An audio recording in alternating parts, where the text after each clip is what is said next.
കഴിഞ്ഞ ദിവസം ടർബോയുടെ ഇടിവെട്ട് trailer release ചെയ്തതോടെ ഏറ്റവും കൂടുതൽ പേർ കാത്തിരിക്കുന്ന ഇന്ത്യൻ സിനിമയുടെ IMDb ലിസ്റ്റിൽ ഒന്നാം സ്ഥാനത്ത് എത്തിയിരിക്കുകയാണ് ടർബോ.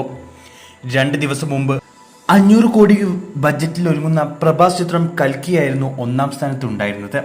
എന്നാൽ ടർബോയുടെ ഒഫീഷ്യൽ ട്രെയിലർ റിലീസ് ചെയ്തത് മണിക്കൂറുകൾക്കുള്ളിൽ ചിത്രം കൽക്കിയെ തകർത്ത് ഒന്നാം സ്ഥാനത്ത് എത്തിയിരിക്കുകയാണ്.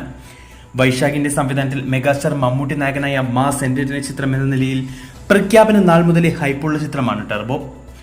ആ ഹൈപ്പ് നിലനിർത്തിക്കൊണ്ടാണ് കഴിഞ്ഞ ദിവസം ട്രെയിലറും റിലീസ് ചെയ്തിരിക്കുന്നത്. ഈ മാസം 23-ന് വേൾഡ് വൈഡ് റിലീസായി തിയേറ്ററുകളിൽ എത്തുന്ന ചിത്രം കേരള ബോക്സ് ഓഫീസിലും വേൾഡ് വൈഡ് ബോക്സ് ഓഫീസിലും പുതിയ ചരിത്രം സൃഷ്ടിക്കുമെന്നാണ് പ്രതീക്ഷ. ബോക്സ് ഓഫീസ് അനലിസ്റ്റുകളുടെ കണക്കുകൂട്ടൽ പ്രകാരം ടർബോ മമ്മൂട്ടിയുടെ കരിയറിലെ ആദ്യ 200 കോടി ചിത്രമാകുമെന്നാണ് പറയപ്പെടുന്നത്.